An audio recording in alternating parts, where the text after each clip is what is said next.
My name is Hajjar Baban. I'm a poet. Yeah. I'm a senior majoring in creative writing, poetry specifically, and I have a minor in African studies. I'm a first wave scholar.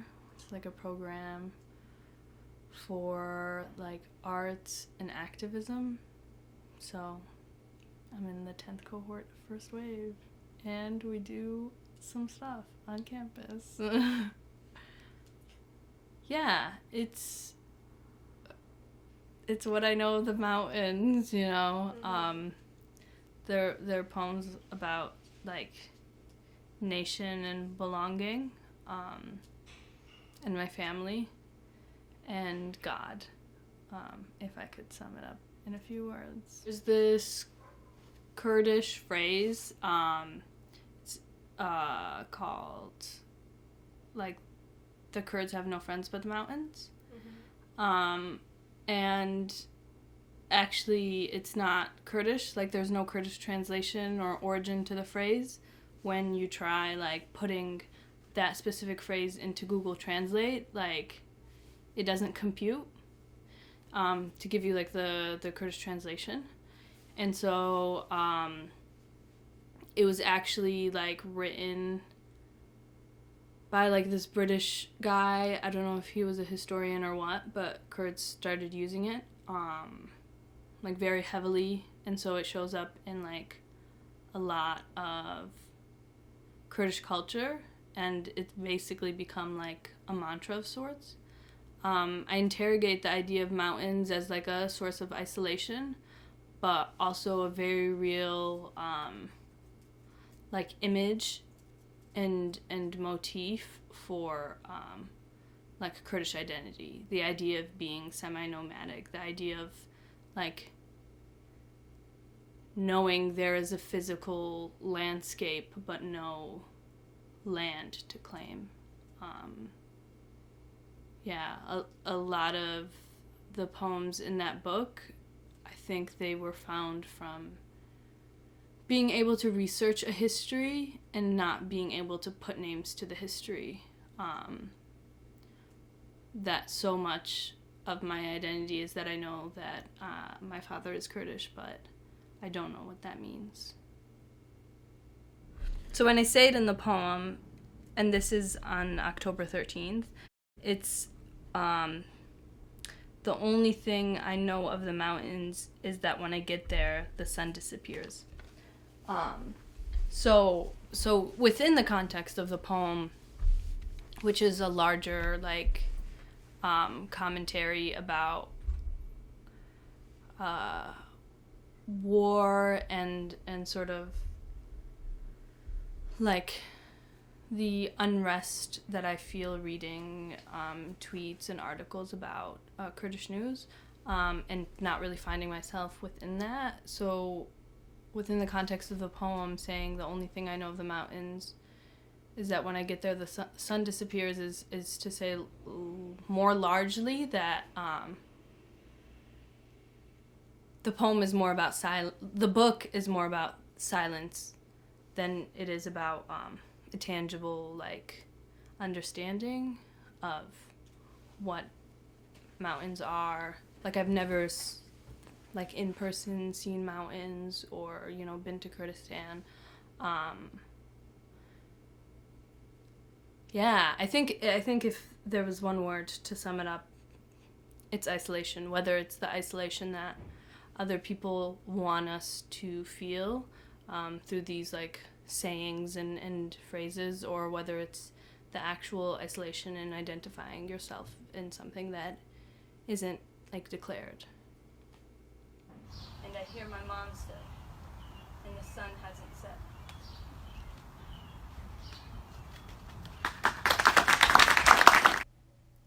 I think I mostly write through questioning. I felt like as a kid there was a lot of information that was withheld, and I just always wanted answers, and I always wanted someone to speak or just say something about like what's going on. And so naturally, a lot of my poems are about a silence, whether that is like cultural silence or like a religious questioning of sorts.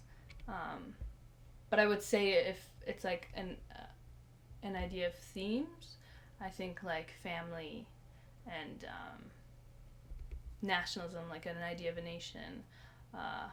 Detroit!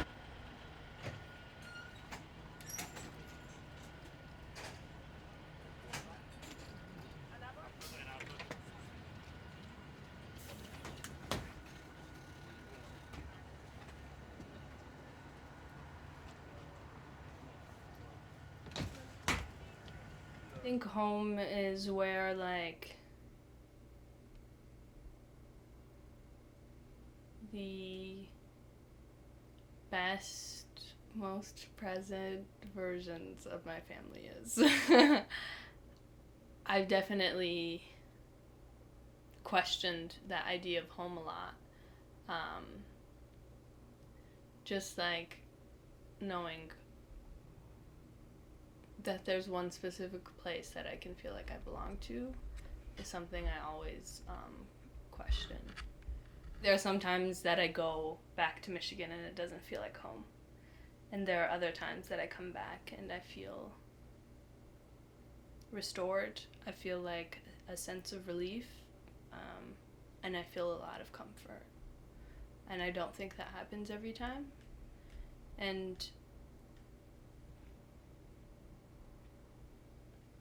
I don't know if it's always like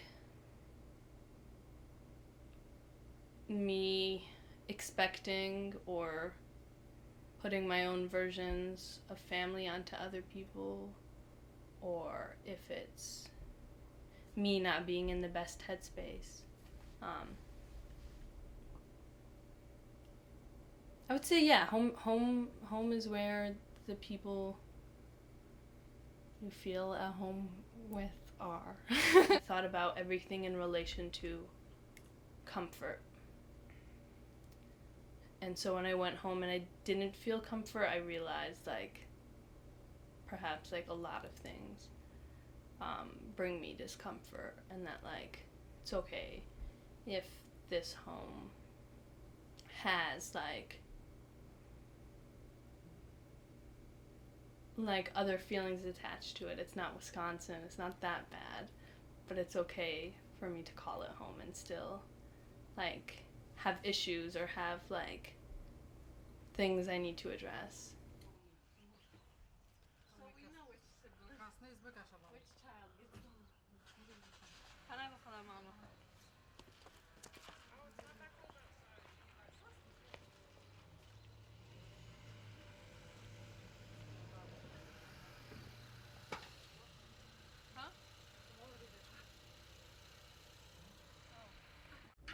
And then moving to Madison, Wisconsin, of all places, at I would say a young age, like 17 is pretty young.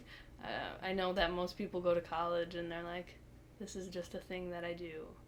But for me, that felt very disorienting because I never felt connected to home. And so I just, like, it was just a thing that I did, and I didn't think about, like, being attached somewhere. I think definitely, like, traveling and being in different areas and spaces and has helped me not, like, feel a way about being attached or not attached to a place. It's definitely made me feel like I could be in more than one place, and like that home could be a movement of sorts.